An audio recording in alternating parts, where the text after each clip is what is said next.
ब्रह्मानंदं परम सुखदं केवलं ज्ञानमूर्तिं द्वंद्वातीतं गगन सदृशं तत्त्वमस्यादिलक्ष्यं एकं नित्यं विमलमचलं सर्वधी साक्षीभूतं भावातीतं त्रिगुणरहितं सद्गुरुं तं नमामि।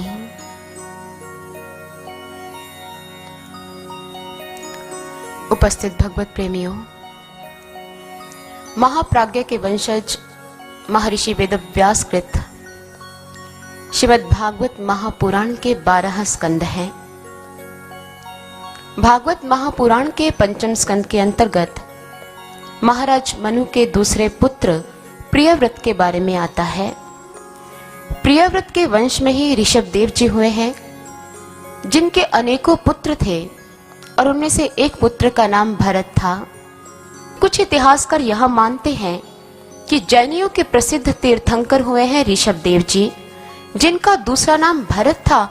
उन्हीं के नाम से इस देश को भारतवर्ष कहा जाने लगा। लेकिन कुछ इतिहासकारों का मत है कि महाभारत काल में भरत वंशियों ने जो अपनी विजय की दुंदुभी बजाई, उन्हीं के यश का चिर स्मारक भारत देश कहलाया। लेकिन किन्हीं इतिहासकारों का मत है कि दुष्यंत के पुत्र भरत जी के नाम से इस देश का नाम भारत पड़ा। लेकिन भागवत महापुराण ऋषभदेव जी के पुत्र भरत से इस देश का नाम भारत जोड़ती है। वेदव्यास जी ने इन्हीं भरत जी की गाथा के द्वारा मानव समाज में पुनर्जन्म के सिद्धांत को सिद्ध किया। ये वही भरत जी हैं जो मृग योनि को प्रपन्न हुए, मृग योनि में परमात्मा को सदा याद किया, सदा स्मरण किया और ब्राह्मण पुत्र के रूप में इन्होंने जन्म लिया और जड़ की मानित इन्होंने अपना जीवन व्यतीत किया और ये जड़ भरत के नाम से प्रसिद्ध हुए। जहां पंचम स्कंध में इन्होंने पुनर्जन्म की वास्तविकता को सिद्ध किया, वहीं पर पंचम स्कंध के अंतर्गत वेदव्यास जी नरकों की गतियों का वर्णन करते हैं। षष्ठम स्कंध के अंतर्गत परीक्षित श्री सुखदेव मुनि जी महाराज से पूछते हैं, क्या नरकों की गतियों से बचने का कोई उपाय नहीं है? मनुष्य पाप वासनाओं के अधीन हो बुरे कर्म की ओर प्रवृत्त होता है, तो ऐसी अवस्था में वो पाप का प्रायश्चित कैसे कर सकता है? श्री सुखदेव मुनि जी महाराज ने कहा कि परीक्षित, तुम सत्य कह रहे हो। जिस प्रकार शराब से भरे हुए घड़े को लाखों नदियां प्रयत्न नहीं कर सकती, पवित्र नहीं कर सकती, उसी प्रकार पापी मनुष्य लाख कोशिश करे तो वो प्रायश्चित नहीं कर सकता, क्योंकि सच्चा प्रायश्चित तत्व ज्ञान ही है। अज्ञानता के रहते प्रायश्चित नहीं होता है। जिस प्रकार बांसों के झुरमुट को लगी आग बांसों को जलाकर भस्म कर देती है, ऐसे ही तत्वज्ञानी भगवान के मार्ग पर चलकर अपने सारे बुरे कर्मों को भस्म कर देता है। या यूं समझे, जिस प्रकार सूर्य कोहरे को नष्ट कर देता है, ऐसे ही प्रभु की भक्ति हमारी समस्त पाप वासनाओं का नाश कर देती है। और इसी उदाहरण को लेकर एक गाथा आती है जो भागवत महापुराण के षष्ठम स्कंद में ही वर्णित है। वो गाथा है भक्त अजामिल की।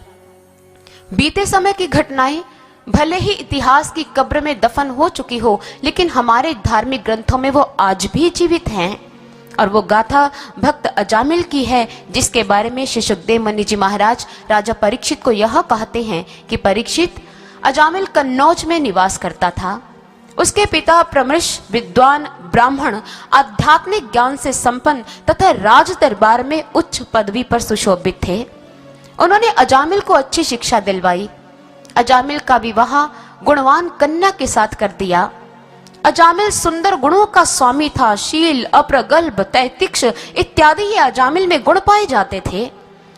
और संतों महापुरुषों के मुख से मैंने यह सुना है कि अजामिल के पास ब्रह्म ज्ञान था और अजामिल को उनके गुरुदेव ने यह आज्ञा लगाई थी कि अजामिल, जब भी तुम्हारे मन में अपने गुरुदेव के दर्शनों की अभिप्सा जन्म ले, तो कभी भी उस मार्ग से मत आना, वो मार्ग तुम्हारे लिए विनाश का सूचक है। अजामिल लंबे समय तक अपने गुरुदेव की आज्ञा का पालन करते रहे, लेकिन आज अजामिल जैसे साधक के मन ने खेल खेला। अजामिल के मन में एक प्रश्न ने जन्म लिया, मेरे गुरुदेव ने मुझे उस मार्ग से जाने पर क्यों मना किया है? क्यों ना आज उसी मार्ग पर जाकर देखा जाए। आज गुरु आज्ञा का उल्लंघन करता हुआ अजामिल उसी मार्ग पर बढ़ चला जहां पर चलने से उनके गुरुदेव ने मना किया था। अजामिल जब उस मार्ग से अपने गुरुदेव के आश्रम की ओर जा रहा था तो मार्ग में उसने एक वेश्या को वेश्यावृत्ति करते देख लिया। एक रतायनी जब वेश्यावृत्ति कर रही थी, इस दृश्य को देखते ही अजामिल के मन ने उसको पतन की गहन गह्वर में धकेलने में किंचित मात्र भी समय नहीं लगाया। अजामिल ने इस दृश्य को देखा तो गुरुदेव के आश्रम में जाने की बजाय वापस लौट आया और मन में तरह तरह के विचार चल रहे हैं। वेश्या का चिंतन हो रहा है। जो मन अपने गुरुदेव का चिंतन किया करता था, जो मन अपने भगवान का चिंतन किया करता था, आज वो ही मन जब पतन की गहन गह्वर में चला गया तो वेश्या का चिंतन करने लग गया। वेश्या का चिंतन करते करते अपने मन में वो कई स्वप्न सजोने लग गया और अब यह स्थिति थी कि अजामिल वेश्या के पास भी जाने लगा। आज अजामिल ने साहस किया और अपने घर के सारे आभूषण चुराकर वेश्या के पास पहुंच गया।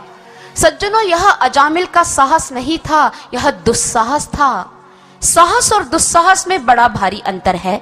साहस वह होता है जो श्रेष्ठ कर्म के लिए किया जाए, जैसे नवीन ग्रह मंडलों की खोज, ये अपने आप में साहसिक कार्य है। गंदी बस्तियों में धनहीन होने के बावजूद भी स्वच्छता लाने का प्रयत्न करना, यह साहस है। नशे में लिप्त युवा वर्ग को नशे से मुक्त कराने का प्रयत्न करना, यह साहस है। और इसके अतिरिक्त जब भी समाज में सोए मानव समाज को जागृत करने का प्रयत्न किया जाता है, यह कार्य भी साहसी कार्य कहलाता है।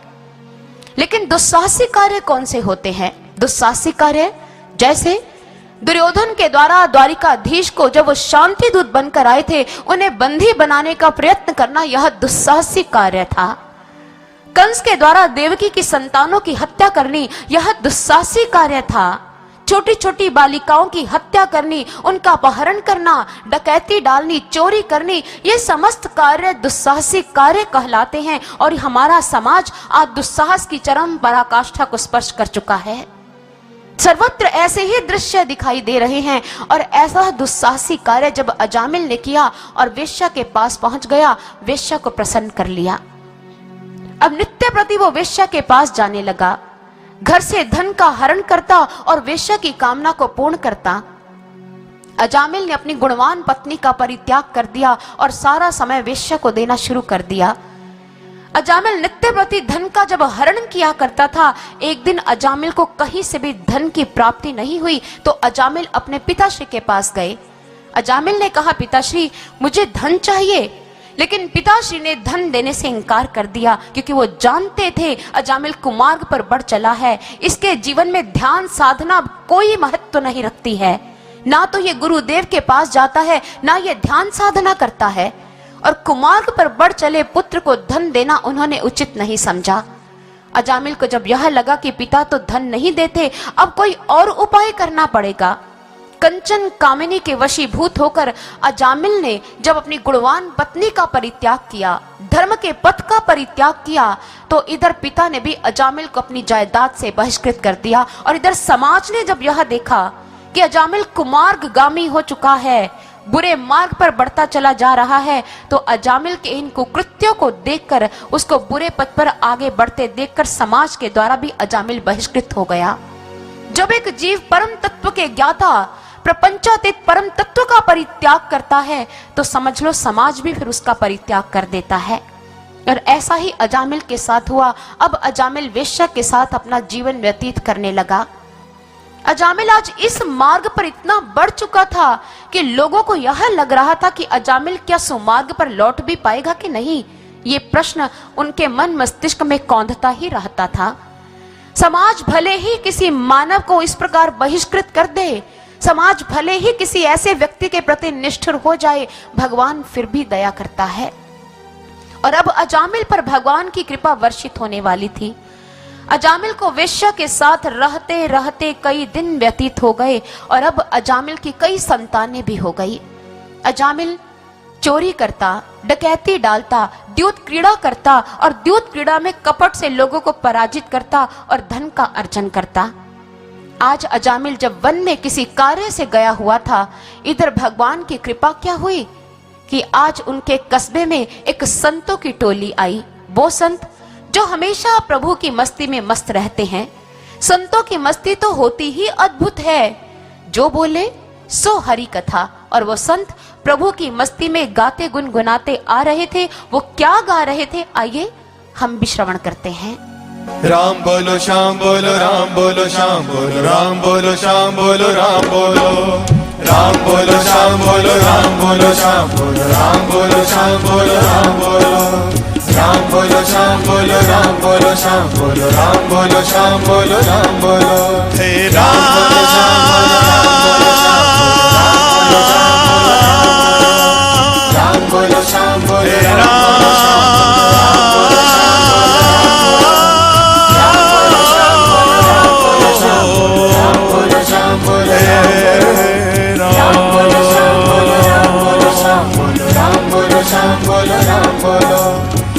बोलो, श्याम बोलो, राम बोलो श्याम बोलो, राम बोलो श्याम बोलो, राम बोलो। साधु संत फकीरों की क्या पूछो जा, साधु संत फकीरों की क्या पूछो हो जा, ये सब जाने कोई न जाने ओ, ये सब जाने कोई न जाने इनके मन की बात।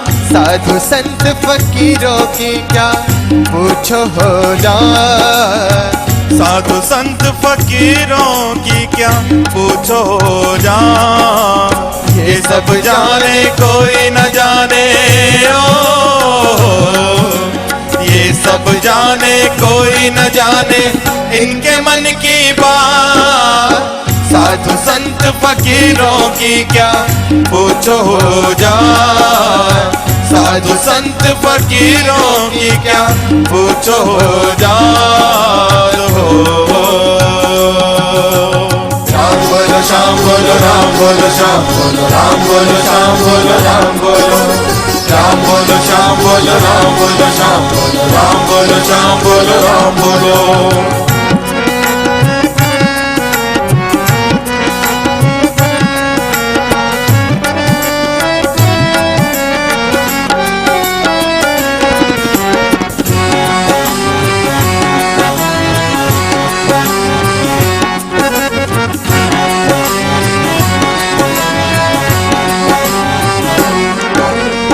अपनों से भी रिश्ता रख, गैरों से भी कर में।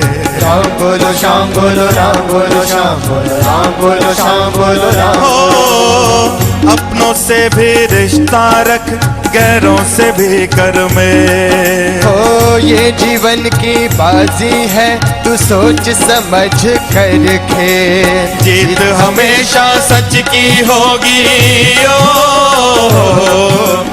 जीत हमेशा सच की होगी, झूठ की होगी बात। साधु संत फकीरों की क्या पूछो जा, साधु संत फकीरों की क्या पूछो जा, राम बोलो श्याम बोलो, राम बोलो श्याम बोलो, राम बोलो श्याम बोलो, राम बोलो, राम बोलो श्याम बोलो, राम बोलो श्याम बोलो, राम बोलो श्याम बोलो, राम बोलो।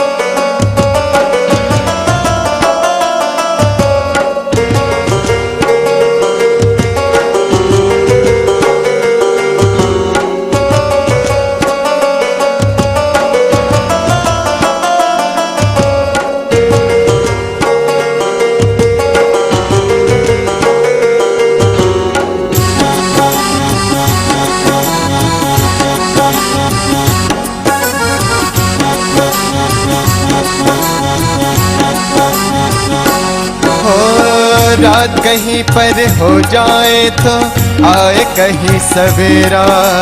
राम बोलो श्याम बोलो, राम बोलो श्याम बोलो, राम बोलो श्याम बोलो।